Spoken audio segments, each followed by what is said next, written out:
हे प्रकरण खूप मोठं आहे. याच्यात मुख्यमंत्र्यांनी स्वतः लक्ष घालणं खूप गरजेचं आहे. कारण हे लहान विषय नाही आहे. तुम्ही हे चेष्टेवरती किंवा सहज येण्याचा विषय नाही आहे. याच्यात हे ठरवून ही सामूहिक कट रचला गेलेला घातपाताचा याविषयी गांभीर्याने जर घेतला तर ठीक आहे. कारण मराठी ना खूप चवताळलेले आहेत, परंतु आम्ही सगळ्यांना शांत केलं आहे. कारण आम्हाला कायद्यावरती विश्वास आहे. आमचे पोलीस अधीक्षक साहेब जे येतं की बन्सल साहेब, ते खरंच त्यांचं जे आडनाव आहे बन्सल साहेब, हे खूप उंचीवरती नेणार आहेत. आणि ते नेण्याची त्यांना नेलंच त्यांनी पाहिजे. कारण त्यांच्या हातात ही इतका मोठा तपास हाता आला आहे. इतके यांनी आत्तापर्यंत लोक मारलेले आहेत. याचा बिमोड करण्याचं काम सुद्धा आता बन्सल साहेबांनी केलं पाहिजे. आणि आम्हाला तर काही शंका नाही त्यांच्या तपासाविषयी. आता सध्या तरी वाटतंय नाही आहे, पुढं माहीत नाही काय होईल, परंतु तपास मात्र ते याच्यामध्ये करणार. आणि ते किती म्हणू द्या ना, आमचा संबंध नाही, आमचा असं नाही. आता तो बीडचा कांचन का काय कोण तो म्हणतो समजा की बाबा जी भेट झाली त्या भेटीचं अर्थ अनर्थ केला आणि कुठं कटात आणि त्या षडयंत्रात आमचा काही संबंध नाही आहे. तो बोललेली क्लिपच आहे, ते मीडियाच्या बांधवाला आम्ही देऊन टाकतो. आणि काय करायला पाहिजे एस पी साहेबांनी, यांचे सगळे दमदाटेसुद्धा काढले पाहिजेत. कारण ते त्यातले नंबर छाटणं खूप गरजेचं आहे. बरेचसे याच्यामधले यांचे कॉल डिटेल. आता ह्यो 5-6 दिवस फरार का होता? ह्यो जर चोर नाही आहे, ह्यो जर चुकीचा नाही तो बीडवाला कांचन का काय, मी फरार का होता? म्हणजे यांनी पुरावे नष्ट केलेत का? याला कोणी करायला लावलेत का? याच्या पाठीमाग कोण होतं?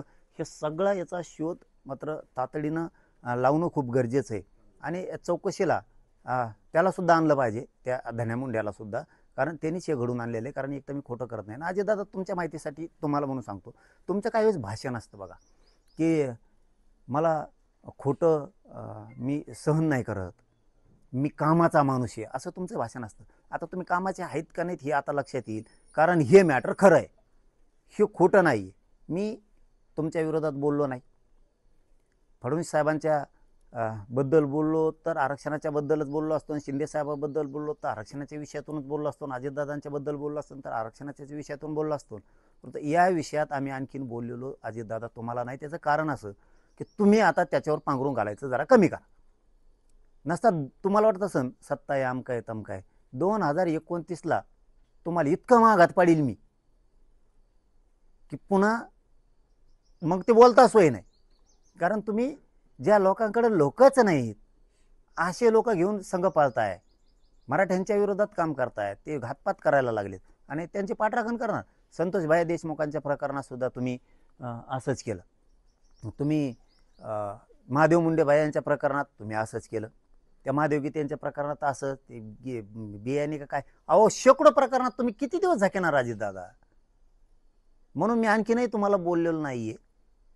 तुम्हाला फक्त माझी एक सूचना आहे की तुम्ही त्याच्यावर पांघरून घाल नका, त्याला चौकशीला पाठवा. आणि ते कुठं लपलाय ना, काय लपवतो रे ह्या गाड्या? तू म्हणला ना नार्को टेस्ट करायची, आता कुठं गेला खरकाट्या? कुठं लपतो? चाल, इथं पेड नाही, इथं नार्को टेस्टला निघायचं. आता शानफाना करायचा नाही. कशाला त्या गोरगरीब वंजाऱ्याला रस्त्यावर उतरतो? तू पाप करणार आणि त्यांना फेडायला लावतो का?